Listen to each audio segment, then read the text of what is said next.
የዓለማችን የአትሌቲክስ መዲና የምትባለው የአሜሪካዋ ኦሪገን ግዛት በትራክና በሜዳ ውድድሮች በደመቁ ስታዲየሞቿ አትሌቶችን በወርቅ የምታስጌጥ በተለይም ከኢትዮጵያ ጋር በድል የተዛመደች ድንቅ ምድር ናት።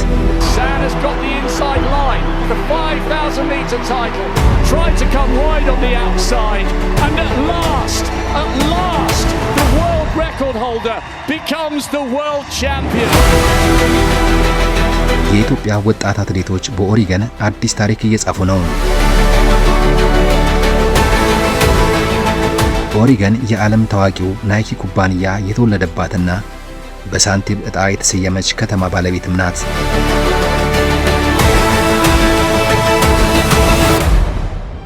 ዝናብ ጥሎ ጃንጥላ ይዘው ከወጡ እንደ እንግዳ ወይም እንደ ከተማው አባባል እንደ ፈሪ የሚታዩበት የሀገር ቤት የዶሮ ወጥና የቡና መዓዛ የማይለያት በጊነስ ቡክ የተመዘገበ የዓለማችን ትንሹ ፓርክ የሚገኝባት ልዩ ስፍራ ናት።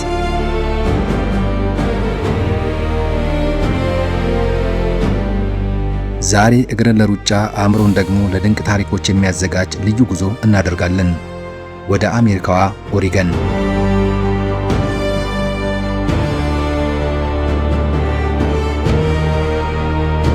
ወደ አሜሪካዋ ኦሪገን ግዛት ስንመጣ ከተፈጥሮ ውበቱ ይልቅ ቀልባችንን የሚስበው የኦሪገን ስቴዲየሞች ለኢትዮጵያ ያላቸው ልዩ ትርጉም ነው።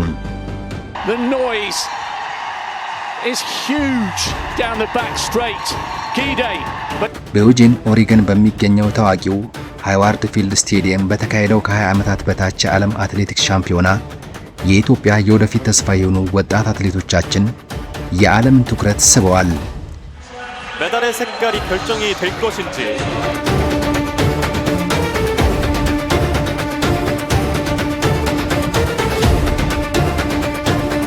የወደፊቱ የአትሌቲክስ ኮከቦች ገና በለጋ ዕድሜያቸው የኦሪገንን ምድር በድል አድምቀውታል። 부분들만 넘었고요. 자, 충분히 기록은 가능합니다.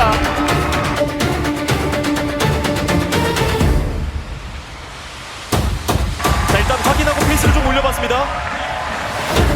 እንደ አውሮፓውያኑ አቆጣጠር በ2022 በኦሪገን አስተናጋጅነት በተካሄደው 18ኛው የዓለም አትሌቲክስ ሻምፒዮና የኢትዮጵያ አትሌቶች አዲስ ታሪክ ጽፈዋል።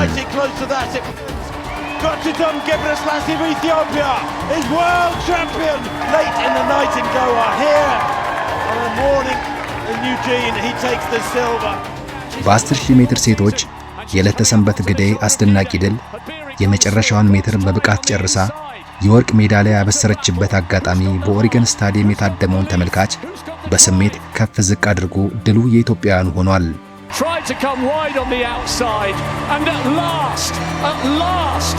የጎይትቶም ገብረስላሴና የታምራት ቶላ የማራቶን የበላይነት ጉዳፍ ጸጋይና ሌሎች አትሌቶቻችን በ5000 በ1500 ሜትርና በሌሎች ርቀቶች ኢትዮጵያ በዓለም አቀፍ ደረጃ በሜዳሊያ ሰንጠረዥ ሁለተኛ ደረጃ እንድትይዝ በማድረግ ኦሪገን ላይ የማይፋቅ ታሪክ አስቀምጠዋል።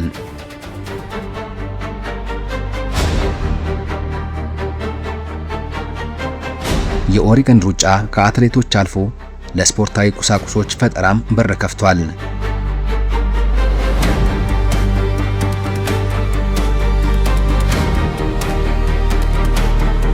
ታሪኩ የሚጀምረው በኦሪገን ዩኒቨርሲቲ ውስጥ ነው። የትራክና ሜዳ አሰልጣኙ ቢል ባወርማንና ሯጩ ፊል ናይት እንደ አውሮፓውያኑ ዘመን አቆጣጠር በ1964 ብሉ ሪቦን ስፖርትስ በሚል ስም የጀመሩት ትንሽ ኩባንያ በኋላ ላይ በግሪክ አማልክት ስም ናይኪ ተብሎ ሲሰየም መነሻዋ ኦሪገን ነበረች።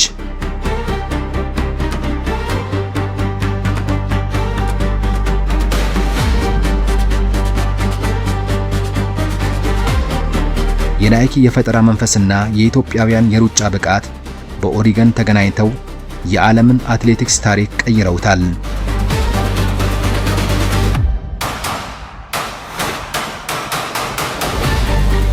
ከአትሌቲክሱ ዓለም ወደ ከተማዋ ስንመለስ ታሪካችን እንደ አውሮፓውያኑ ዘመን አቆጣጠር በ1845 ይጀምራል።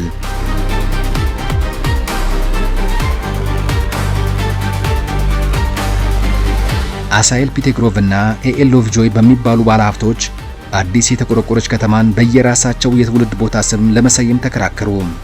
ሎቭጆይ ቦስተንን በላት ሲል፣ ፒቴግሮቭ ደግሞ አይ ፖርትላንድ ትባል ብሎ በመከራከሩ ውዝግቡ ቀጥሎ በመጨረሻም ሳንቲም ወደ ላይ ወረወሩ። ፒቴግሮቭ አሸነፈ። ከተማዋም ፖርትላንድ ተባለች።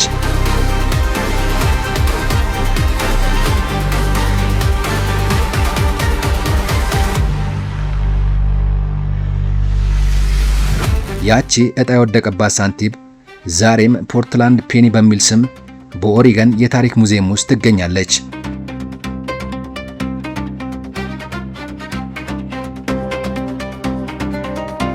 የፖርትላንድ ነዋሪዎች መፈክራቸው ፖርትላንድን እንደተዛባች ወይም እንደተለየች አቆዩት የሚል ነው።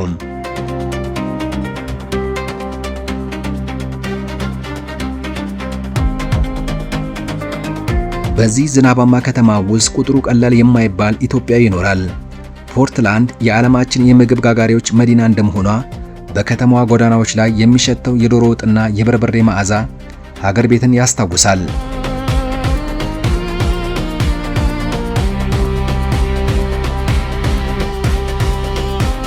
በፖርትላንድ የሚኖሩ ኢትዮጵያውያን የከተማዋን የቡና ሥርዓት ከሀገር ቤቱ ባህላቸው ጋር አዋህደውታል።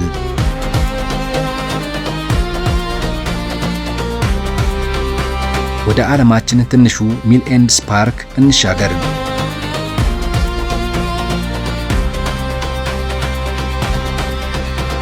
እንደ አውሮፓውያኑ ዘመን አቆጣጠር በ1948 ዲክ ፌገን የተባለ ጋዜጠኛ ከቢሮ መስኮት ቁልቁል ሲመለከት በመንገድ መብራት ምሰሶ ለመትከል ታስቦ የተቆፈረ ባዶ ጉድጓድ አስተዋለ።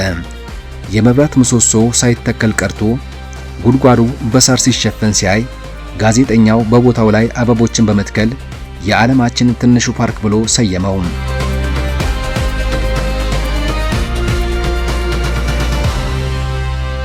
የፓርኩ አጠቃላይ የጎን ስፋት 61 ሴንቲሜትር ወይም 1 ክንድ አይሞላም።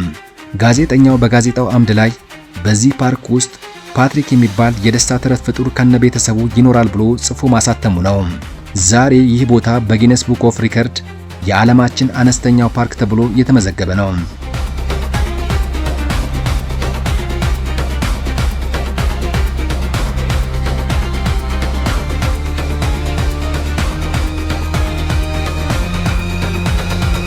ክሬቸር ሌክ ከከተማዋ ወጣ ስንል የምናገኘው ድንቅ የተፈጥሮ መስህብ ነው።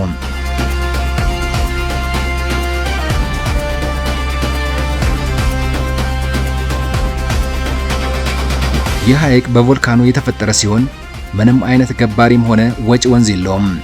ውሃው ሙሉ በሙሉ ከዝናብና ከቀለጠ በረዶ ብቻ የሚሰበሰብ በመሆኑ እጅግ ንጹህና ጥልቅ ሰማያዊ ቀለም ያለው የአሜሪካ እጅግ ጥልቁ ሐይቅ ነው።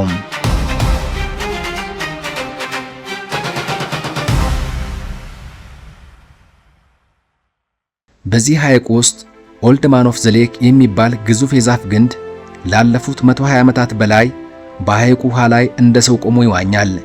የአካባቢው ሰዎች ይህ ግንድ ከተነካ ወይም ከተንቀሳቀሰ የአየር ንብረቱ ይበላሻል፣ አውሎ ነፋስም ይነሳል ብለው ያምናሉ።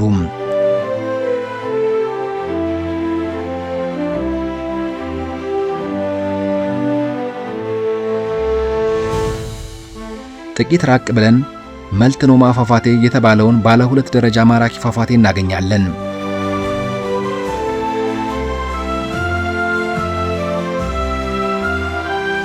የአካባቢው ነባር አሜሪካውያን እንደሚተርኩት ጥንት የአንድ ጎሳ መሪ ልጅ ሕዝቧን ከተላላፊ ወረርሽኝ በሽታ ለመታደግ ስትል ራሷን ከገደሉ ላይ በመወርወር መስዋዕትነት ከፈለች።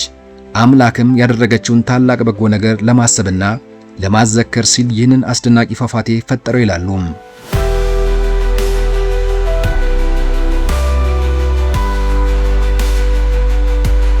አትሌቶቻችን የወርቅ ታሪክ ከጻፉበት ስቴዲየም፣ ከአንድ ሳንቲም ዕጣ ፈንታ ከተፈጠረች ከተማ እስከ የዓለማችን አነስተኛ ፓርክ ኦሪገን ለኢትዮጵያውያን እንግዳ የማትሆን በታሪክና በወርቅ ድሎች የተሞላች ሕያው ምስክር ናት።